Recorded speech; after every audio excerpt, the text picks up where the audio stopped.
लेकिन बिना सरकार के सहायता के अपने दम पर अपने स्वयं सेवकों के सहयोग से भारतीयता के प्रति अनुराग रखने वाले और भारत के नागरिकों के माध्यम से सरस्वती शिशु मंदिर ने इस कार्यक्रम को आगे बढ़ाया। जब पत्नी बाग में गोरखपुर में पहला सरस्वती शिशु मंदिर स्थापित हुआ था तो उसमें छात्रों की संख्या थी मात्र 5 से प्रारंभ होता है और आज 12,000 से अधिक तो केवल सरस्वती शिशु मंदिर के अपने स्वयं के विद्यालय ही हैं। इतने बड़े पैमाने पर पूरे अखिल भारतीय स्तर पर उत्तर से दक्षिण तक, पूर्व से पश्चिम तक ये एक संस्थान है जो पूरी प्रतिबद्धता के साथ, कौन सरकार रहे कौन न रहे, पाठ्यक्रम सरकारें क्या दे रही है इसकी परवाह किए बगैर बच्चों के अंदर भारत और भारतीयता के प्रति एक नागरिक के रूप में उन कर्तव्यों का बोध कराने के लिए, भारत को सुयोग्य नागरिक बनाने के लिए अपने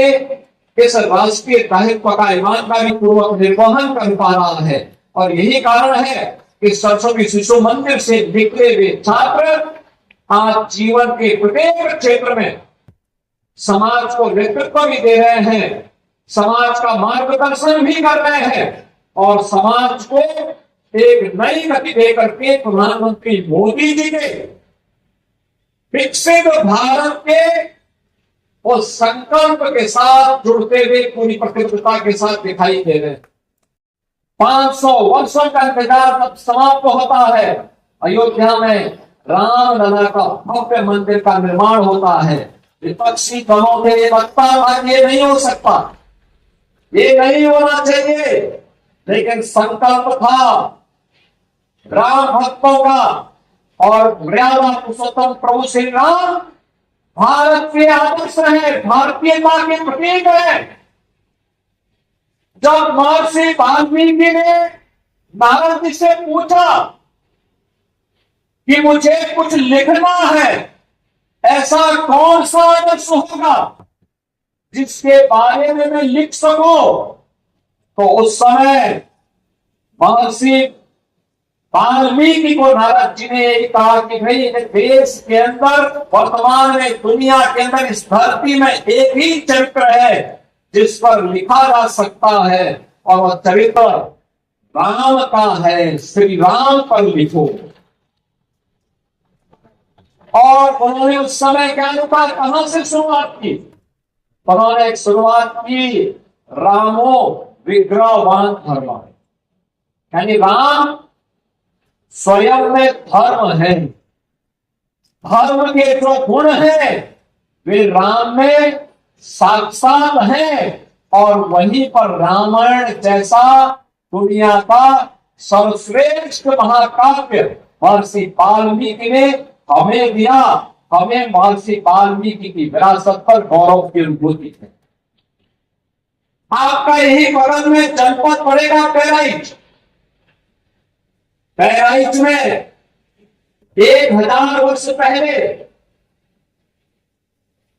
महाराज सहेलदेव ने गजनी के शासक सालार मसूद जब मंदिर तोड़ने के लिए आया था और यहाँ के पवित्र स्थलों को तोड़ने के लिए आया था, तो उसका जवाब देने के लिए उन्होंने भारत के सैनिकों के साथ उसका मुकाबला किया और उसे पूरी तरह परास्त करके वह सजा दी जो इस्लाम की दृष्टि से सबसे खराब सजा मानी जाती है, वह उसको दी।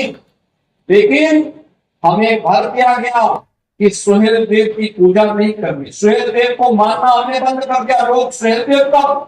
नाम ही भूल गए थे। ये हमारी सरकार जब आई तब हम लोगों ने महाराज सुहेल देव का भव्य स्मारक बहराइच में बनाया, विजयोत्सव का स्मारक बहराइच में बनाया।